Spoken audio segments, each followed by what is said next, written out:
Well, hello there, and welcome to A Film a Day with me, Jordan Woodley. And we can finally mark this off after 168 videos of consistently putting a new video every single day with a new film. I have finally, and I'm having to make it work around my schedule, around my work commitments, all of that. Finally, I have reached a point where I've hit a day that I was unable to record. And the funny thing is, it wasn't even an overly packed schedule. It was just the nature of the day because, and I will sort of allow you into sort of a little window into my personal life, but I am getting married soon, and I was enjoying my stag do.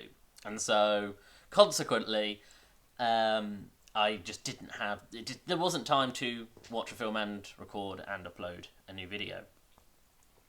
So, to alleviate that, today I will be doing two back-to-back films. So I'll start with the first one. So, the film for day 169 is the 2015 Elliot Goldner horror found footage film, The Borderlands. Now, I have quite a complicated relationship to found footage because, or at least the public, the sort of general perception of it, Hollywood's perception of it, and the frustrating difficulties that we have with our treatment of the found footage subgenre. Because, of course, it has its roots in horror.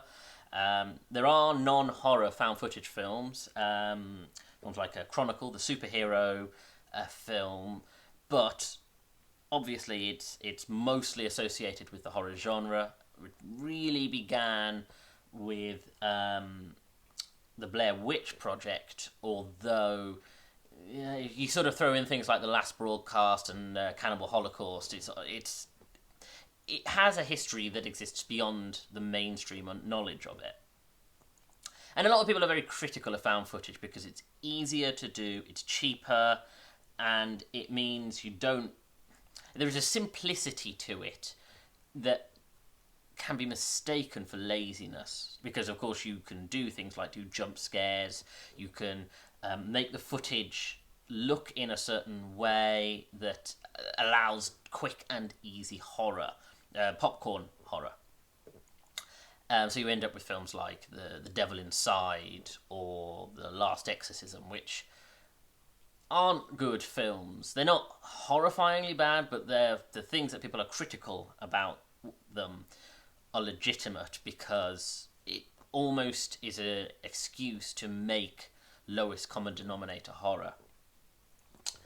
However, I've always had an admiration for the form. I think found footage, particularly, of course, when it was treated seriously. Now, films like The Blair Witch Project, or even the first Paranormal Activity that I'll unpack in a minute, I genuinely think that when it's in the hands of, say, a creative who genuinely wants to use the format to tell an interesting story, to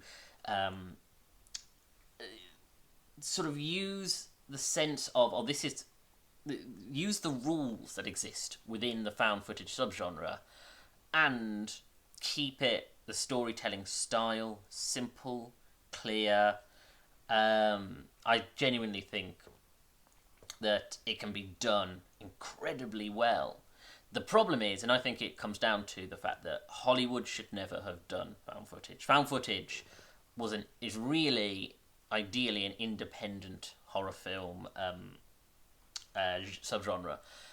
You could often make the case that most horror should really be independent. It should, horror struggles the closer it gets to the mainstream because it requires a certain deft hand and it requires a certain approach to the ways in which horror is constructed. It requires a certain amount of independence, and sort of director and creator freedoms in the ways that they sort of push our buttons, which is why horror veered towards 18s, which of course is not Hollywood. Hollywood doesn't particularly like 18 rated films or R-rated films because you want to obviously maximise viewership. So 15 is really ideal for them, or 12As, or and that closer to that kind of area. And found footage as an extension to that.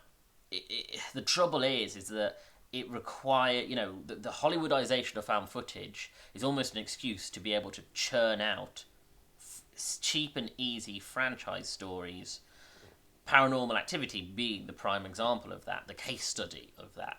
Where I think the first Paranormal Activity, I've seen the original festival cut of that film, and I genuinely think it's a great psychological study of a couple who may or may not be being haunted, but you watch the dissolving of their relationship and the toxicity that exists between them and how that infects their environment to the point that, is this a demon possession or a haunting, or is this just people who are on the cusp of, or at least a wife on the cusp of a mental breakdown, and a husband who's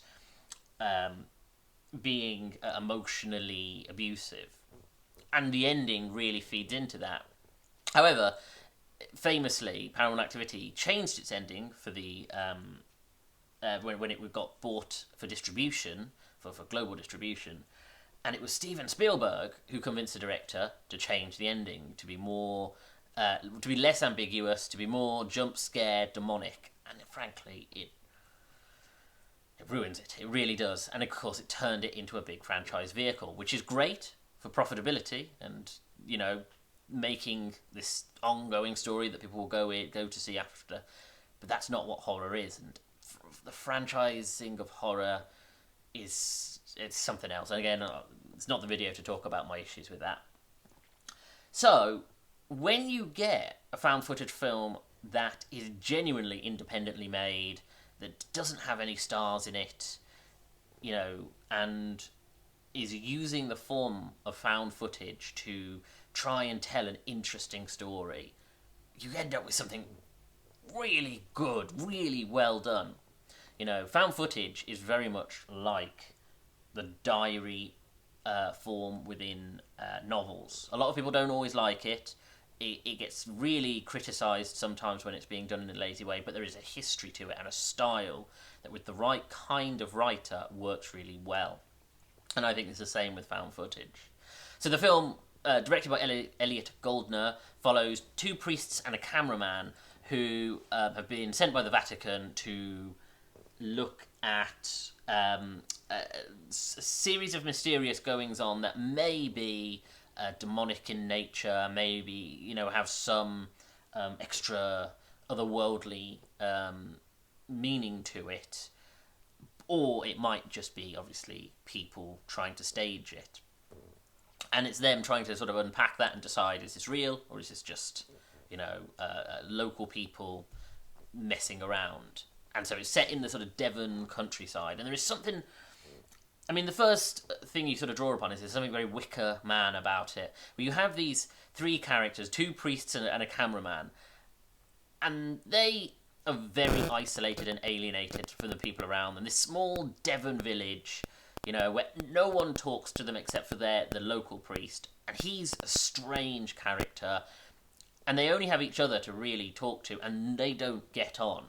There's Deacon, who is sort of your angry, bitter man who's been to many of these sort of faux religious,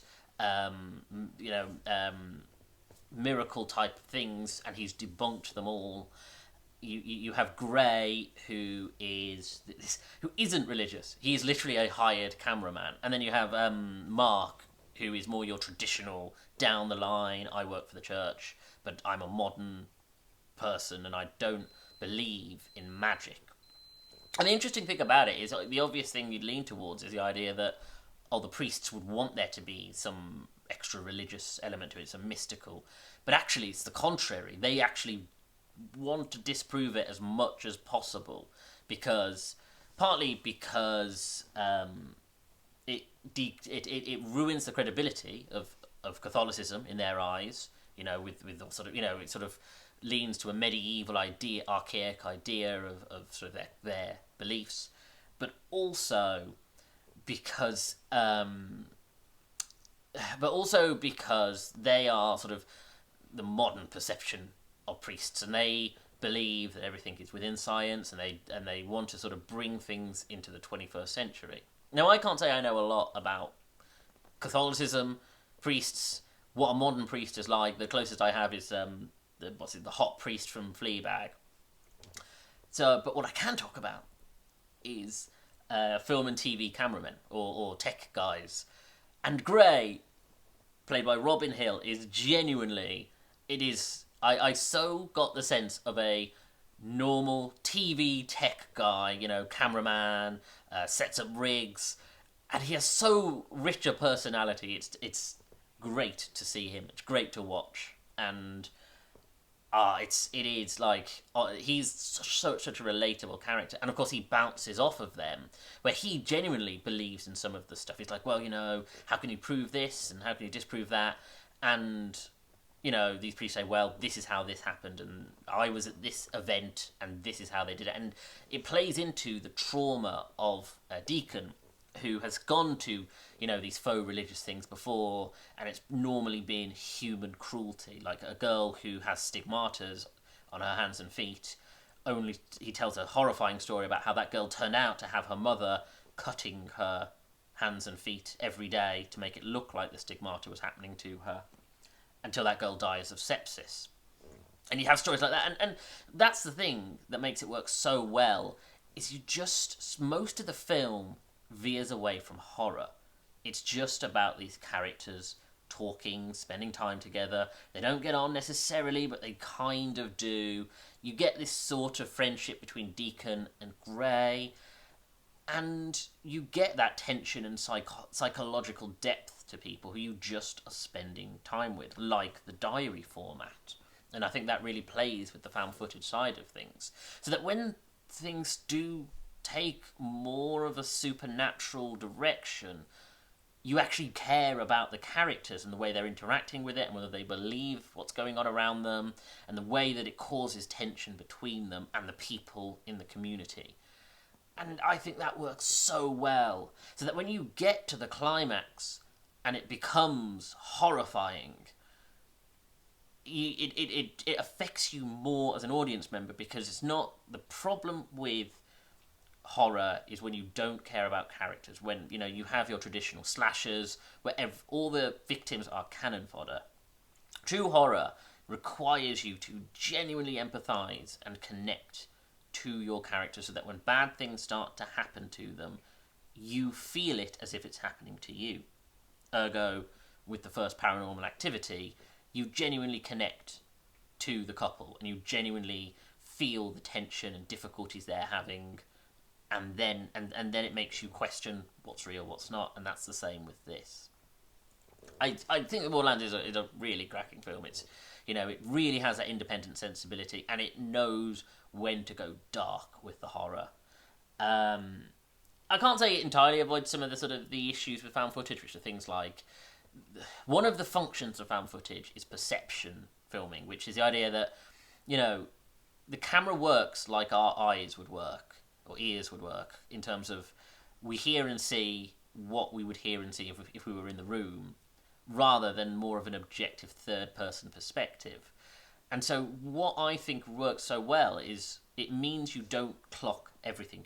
The camera is actually preventing you from seeing and hearing everything you need to. So if something is going on, you might miss it. And you go, well, was that what I think it was? Or was I misinterpreting what I'm seeing? Unfortunately, when it's being done lazily, it's used for cheap jump scares, where it's just something jumps into the camera and jumps out. And I think that's unfortunate, because it's supposed to play on our psychology and our understanding of what is going on in a scene. And I think sometimes it does it really well, and sometimes it probably not. And I think the great thing about this film, and the thing I look forward to, is watching it back. And as I say, very Wicker Man style, looking at the connecting tissue of it and going, what was the interaction with this person? Was there greater meaning to it? And when certain lines are said and certain things that are happening in the background, I genuinely think that there's probably more depth to the film. Yeah, I think it was very fun. Really good horror film. yeah, very, this is one of those ones that I definitely think could probably get greater praise. So, that's the end of day 169, and we now jump on to day 170 with the next within the Marvel Cinematic Universe, which is now deep into phase 2 with Guardians of the Galaxy Volume 2. So, where we are in this journey of the Marvel Cinematic Universe, as I said, we are in the ambitious period. We've just had Doctor Strange, we've got Spider-Man and Black Panther, and it's really exciting the way that they're pushing forward now, and they know that they have a built-in huge audience, and that means they can really scale everything up. It's interesting in that respect because I actually think this is the stretch where, unfortunately, sequels are not necessarily the thing that's...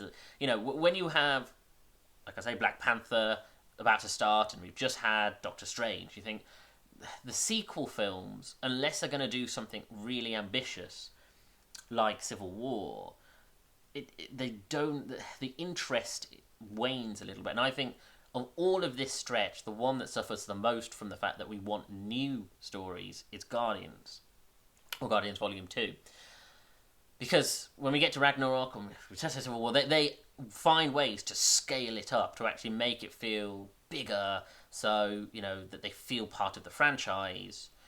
Whereas Guardians tries to keep it contained, and yet also tries to be ambitious. It's a very conflicted film. I mean, watching it this back, and I think I've only seen it twice, once in the cinema and now, which is very rare for an MCU film in my experience. Because I genuinely think that this film on rewatch is a lot better than I remember. I think of this phase between Civil War, Civil War and up to Infinity War, let's say, I think this is probably the weakest one of the films structurally in terms of the storytelling. But that doesn't mean that, in a run of great films, being the weakest one still means it's a good film. And I think we're in that strange position where James Gunn was incredibly self-disciplined with the first film. He genuinely invests in, structured a clear narrative path with different worlds, different settings and feels, a range of colourful characters who have clear identities. And he does those things here, but I think because he has the confidence of having a success with the first Guardians, there's almost a sense of over-ambition. I don't know if over-ambition is quite right, but he falls back onto things that don't necessarily work. It lacks a certain sense of discipline in certain places because it's doing a lot. It's doing that thing, as I mentioned, in all of the sequels that we've covered for the MCU, where it wants to expand the cast, but it wants to retain the cast we have. It wants to give several characters really clear individual arcs whilst doing introduction stories for other characters. And it has an issue. I think one of the primary issues it has is the struggle in tones. That it doesn't quite know how to blend the serious dramatic moments, the powerful character work, the themes, and the comedy. And comedy is the real problem in this. Because in terms of theme, it has a really... And I think that's what makes it a stronger sequel than some of the ones like Dark World or Iron Man 2, where I think the fact that James Gunn wants to talk about toxic masculinity, but also self-sabotage and the self-destructive nature of people, and the idea that our traumas and our own issues cause us to are the cause of our self-harm. And so you have obviously Peter trying to deal with his father and meeting Ego, and and sort of having this conflicted relationship with the family he's found, with the person who is his actual blood father. But then you have Rocket, who I think the intention was is supposed to have the strongest arc as someone who is desperately doing everything to hurt himself constantly, to destroy his relationships, and yet, it all comes from a place of pain. But I think the problem is that Rocket thematically has a strong arc, but we don't know much about his story even now, at this point within the MCU today. We get hints about him being created in a lab and being this genetic thing and you get sort of references to what could have happened, like the fact that in the first one you see whip marks across his back. And yet, we don't know the story, we just know the personality. And so you have issues where it's like, he does wildly frustrating things, and obviously it's a character-based trait, but it feels hard to click with, because it feels like we're given an incomplete story. And perhaps when we get to the third sequel, and we do get answers, it'll feel more fulfilling. But it feels just that little bit hollow, or lacking. I mean, the worst character for this, the one who really is sort of the representation of the issues, is Drax, who I think is probably disserviced the most in this. And you'll see this as you go to Infinity War. You don't get enough of him in Endgame to really sort of be able to see it, but is the issue of a character who had a very clear performance and style and story in the first film, but because they want to make him more relatable, they undermine the character and they start to water down the elements that made him so strong originally. So he becomes almost like a comedy foil, and you have things that contradict the rules of the character that were made in the first film, where he makes metaphors and jokes in ways that you think, well, that isn't the character we met, or at least it doesn't adhere to the character we met from the first film. And you have moments where you genuinely have pathos and sadness to him, and there are moments that are genuinely funny, that work really well. The bit where Manta shows Peter's desire for Gamora, and he's just and Drax starts laughing manically. That's very funny. But then there are other moments where he just feels like they've made him a clownish character, and you think, and it undermines the moments when they do give him pathos. When he talks about his daughter and he's connecting to Manta, and it's a shame, because it feels like we had such a good character, and Dave Bautista really gives a good performance. And there are moments here he does, but there are other moments where it just becomes a comedy performance. And I think that's just the issue with the film as a whole. The Marvel Cinematic Universe almost is the example and coined the term bathos, or sort of the place where we see the most bathos. And I've talked about this a little in earlier films, but it starts to become a real problem here. I talked a bit about it quite fairly extensively in Doctor Strange, where Marvel's desire to make comedy, make these films dramatic but funny and relatable and almost a little bit embarrassed and self-aware, means that you have dramatic moments that are undermined by comedic set pieces, and moments where you think, this is a great dramatic moment, but we've got to throw a joke in because we can't take ourselves too seriously. And the problem is that James Gunn, of course, has his roots in comedy. He was a comedian before he then went into directing, went comedy directing, or directing comedies, and then into more serious directing. And the problem is that it almost feels like he therefore wants to create these sketch style comedy sections. There's one, for instance, involving a bomb and a button and tape, and the joke almost works. There's a moment where you think, I didn't need this, but the joke is a little bit funny. and then it involves two characters, and then it grows to involve all of the characters, and frankly it ruins it because we're in the middle of a big dramatic set piece, but we're being distracted by this comedy sketch that's happening within it, and that happens a lot in this, and it does undermine the dramatic tone. Like, there are moments where the comedy and drama and sort of, you know, superhero-ness of it all blend together. The I'm Mary Poppins y'all moment is great.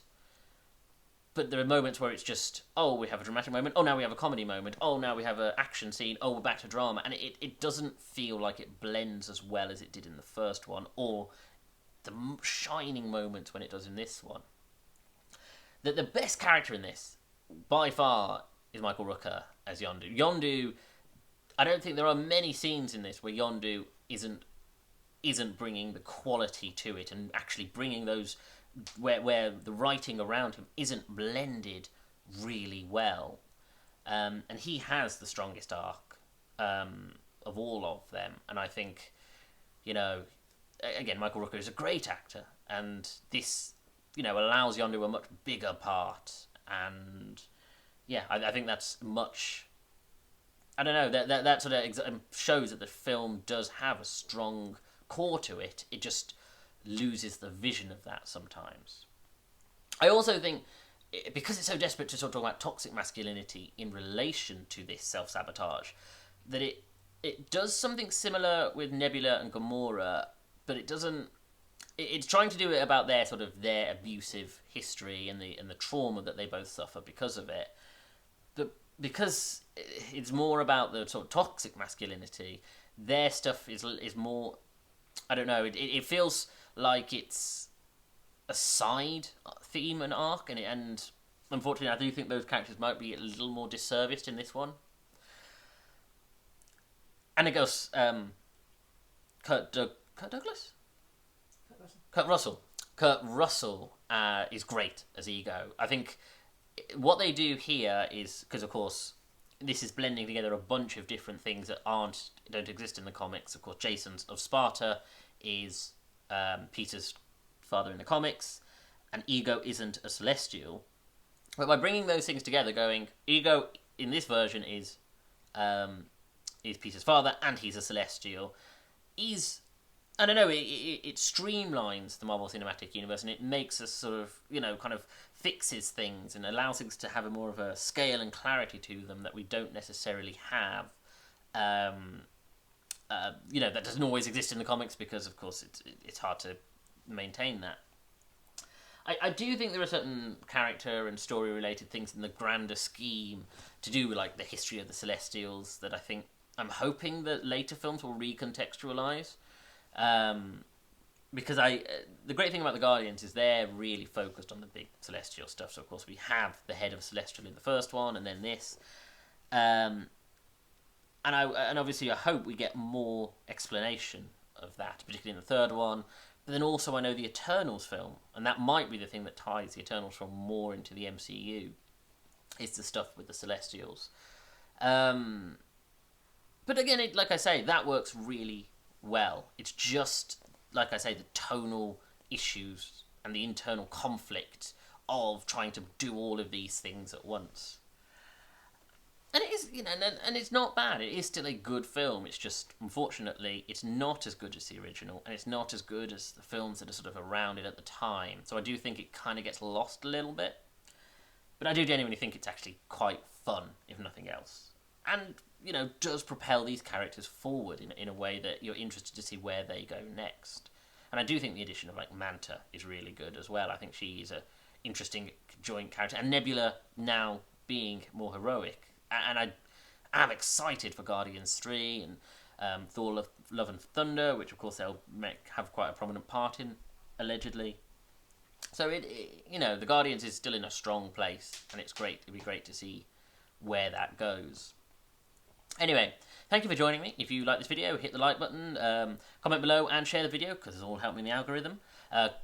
subscribe to the channel and hit that little bell to get notifications of when new videos are uploaded. And check out my back catalogue of over 150 videos. Hopefully I won't miss many further days, but we'll see. I've got quite a few things going on in IRL, as it were. So there's always a chance I might have to do another one of these stacked videos. Hopefully not. But please do check out some of the older stuff. You can follow me on Twitter at Jordan_Woodley, where I'm always tweeting about films and TV series, and I share these videos once they're on YouTube, either the day of or the day after they've been uploaded. Thank you for joining me. Take care.